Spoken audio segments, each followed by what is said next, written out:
Hi friends, welcome back to my channel. നമ്മുടെ പുതിയ വീഡിയോയിലേക്ക് എല്ലാവർക്കും സ്വാഗതം. അപ്പോൾ ഇന്നത്തെ വീഡിയോ ഒരു ബേബി ഫ്രോക്കാണ്. സാരി കൊണ്ടുള്ള ഒരു സിമ്പിൾ ഫ്രോക്കാണ്. നമ്മൾ തുടക്കക്കാരാണെങ്കിലും വെരി ഈസി ആയിട്ട് ചെയ്യാൻ പറ്റുന്ന ഒരു ഫ്രോക്കാണ്. അപ്പോൾ നമുക്ക് വീഡിയോ സ്റ്റാർട്ട് ചെയ്യാം അല്ലേ? അപ്പോൾ വീഡിയോ സ്റ്റാർട്ട് ചെയ്യുന്നതിന് മുന്നേ ആയിട്ട് ഫ്രണ്ട്സ് സബ്സ്ക്രൈബ് ചെയ്തൊന്ന് സപ്പോർട്ട് ചെയ്യണേ. ഒരു പഴയ സാരി കൊണ്ടാണ് കേട്ടോ നമ്മൾ ഫ്രോക്ക് തയ്ക്കാൻ പോകുന്നത്. ഇതൊരു സിൽക്ക് മെറ്റീരിയൽ ആയിട്ടുള്ള ഒരു സാരിയാണ്. ഒരു 5 വയസ്സുള്ള കുട്ടികൾക്ക് പറ്റിയ ഒരു ഫ്രോക്കാണ് തയ്ക്കാൻ പോകുന്നത്. Blue colour and yellow colour shade വരുന്ന ഒരു സാരിയാണ് എടുത്തിരിക്കുന്നത്. Yellow colour shade body piece cut ചെയ്യുന്നതിന് വേണ്ടിയാണ് എടുക്കുന്നത്. Blue colour skirt piece cut ചെയ്യുന്നതിന് വേണ്ടിയാണ് എടുക്കുന്നത്. അപ്പോൾ ഈ സാരി മടക്കിയിട്ട് രണ്ടായിട്ട് കട്ട് ചെയ്തിട്ടെടുക്കാം. ഇനി ഈ 2 പീസ് കൊണ്ടാണ് നമ്മളിനി ഫ്രോക്ക് തയ്ച്ചെടുക്കാൻ പോകുന്നത്. സാരി കൊണ്ട് അടിക്കുന്ന ഫ്രോക്ക് ആയതുകൊണ്ട് തന്നെ നമുക്ക് ആവശ്യമില്ലാത്ത ഭാഗങ്ങളെല്ലാം നമുക്ക് കട്ട് ചെയ്ത് മാറ്റാം. ഇപ്പം കട്ട് ചെയ്യുന്ന ഈ ഭാഗങ്ങളെല്ലാം നമുക്ക് ഫ്രോക്ക് തയ്ക്കാൻ ആവശ്യമില്ലാത്ത ഭാഗങ്ങളാണ്. അതെല്ലാം നമുക്ക് കട്ട് ചെയ്ത് മാറ്റിയെടുക്കാം. 4 മടക്കുന്നതിന് മുമ്പ് ബോഡി പാർട്ട് മെഷർമെൻറ്റ് 26ആണ് ഞാൻ എടുക്കുന്നത്. അതിന് 4ൽ 1 ഭാഗം അളവ് മാത്രമാണ് നമ്മൾ എടുക്കേണ്ടത്. 4 മടക്കി കഴിഞ്ഞാൽ 4ൽ 1 എന്ന കണക്കിലാണ് വണ്ണം അടയാളപ്പെടുത്തുന്നത്. അപ്പോൾ ഞാൻ എടുക്കുന്നത് 26 ആയതുകൊണ്ട് തന്നെ 26ൻ്റെ 1/4 ഭാഗം 6.5 മാത്രമാണ് ഞാൻ അടയാളപ്പെടുത്തുന്നത്. +1 തയ്യൽ തുമ്പും കൂടെ. അപ്പോൾ 7.5 ഇഞ്ചാണ് ഞാൻ അടയാളപ്പെടുത്തുന്നത്. ഇനി 4 മടക്കിയതിന് ശേഷം അളവുകൾ അടയാളപ്പെടുത്താം. ഷോൾഡർ 4.5 ഇഞ്ച് അടയാളപ്പെടുത്തുക. കൈക്കുഴി 4 ഇഞ്ച്, കഴുത്തിറക്കം 4 ഇഞ്ച്, കഴുത്തകലം 2 ഇഞ്ച്, ബോഡി നീളം 11 + 1 തയ്യൽ തുമ്പടക്കം 12 ഇഞ്ച്. അതിനുശേഷം കട്ട് ചെയ്തെടുക്കാം.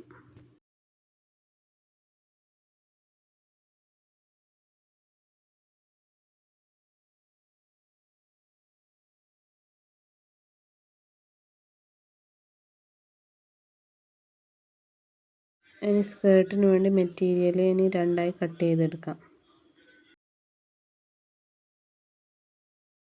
ബോഡി പീസ് സ്റ്റിച്ച് ചെയ്യുമ്പോൾ ലൈനിങ് വെച്ചാണ് സ്റ്റിച്ച് ചെയ്യുന്നത്. ലൈനിങ്ങായി എടുത്തത് വൈറ്റ് കളർ ക്ലോത്താണ്.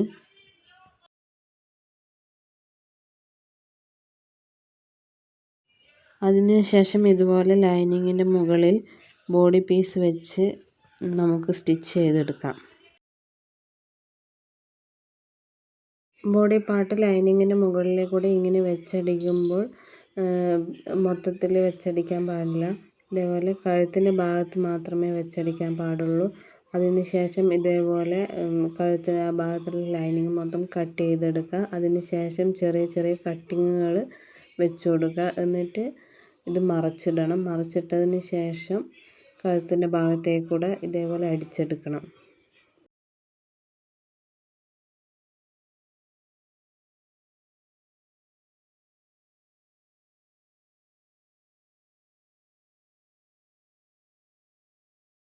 അങ്ങനെ സ്റ്റിച്ച് ചെയ്തതിന് ശേഷം ലൈനിങ്ങിൻ്റെ മുകളിലേക്കൂടെ മൊത്തത്തിൽ സ്റ്റിച്ച് ചെയ്തെടുക്കണം ബോഡി പാർട്ടിന്.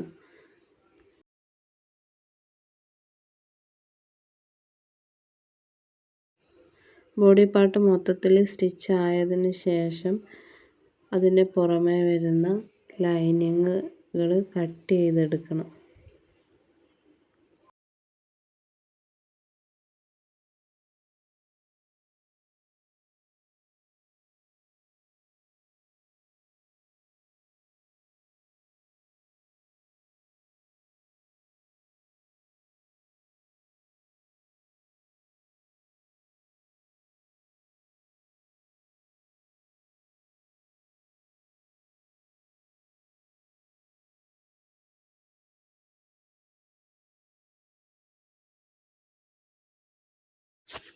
ബോഡി പാർട്ട് അടിച്ചെടുത്തതിന് ശേഷം ഷോൾഡർ നമ്മൾ യോജിപ്പിച്ചെടുത്തതിന് ശേഷം ഒരു വശം കൂട്ടി അടിക്കുക ബോഡി പാർട്ടിൻ്റെ.